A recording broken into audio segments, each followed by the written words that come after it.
Donc, cette réflexion sur l'orthopraxie, elle s'est nourrie, elle est née très progressivement et très tardivement. Je n'avais pas conscience de cela avant la fin de mon premier terrain en Inde. C'est-à-dire que je n'avais pas compris de quoi il s'agissait sur mon terrain bourguignon chez les viticulteurs, pas plus que je n'avais véritablement compris au Cameroun ce qui se passait chez les Fali.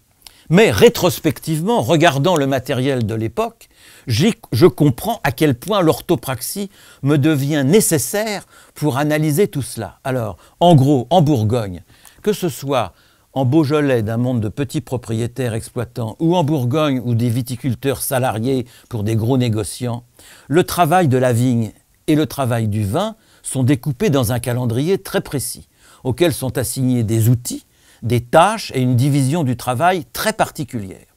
qui se transmet par des gestes sans véritablement qu'il y ait des apprentissages dans des écoles d'œnologie ou de viticulture. Ça, c'est arrivé après, dans la suite, mais au départ, et c'était ponctué dans un calendrier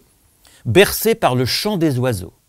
C'est-à-dire qu'on savait qu'au mois des mésanges, au mois des rouges-gorges, au mois des hirondelles, au mois des étourneaux correspondaient la taille,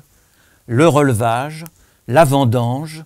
la mise en cuvage et le travail de la vinification qui commençait. Alors c'est très très bien manifesté et matérialisé dans un musée particulier qui est le musée du vin dans l'hôtel des Ducs de Bourgogne, qui avait été créé par un ancien instituteur de lycée, André Lagrange, passablement aviné, il est mort très tôt d'une cirrhose, mais qui avait construit des vitrines thématiques où précisément chaque vitrine représentait les outils, les chansons et les activités qui devaient être faites mois par mois avec dans chaque vitrine un petit oiseau empaillé. Voilà. Donc, vous voyez à quel point il avait perçu et il m'avait permis de comprendre rétrospectivement à quel point cette inscription dans un environnement écologique n'était pas d'une détermination totale, mais jouait un rôle nécessaire à travers les savoir-faire et les savoirs techniques.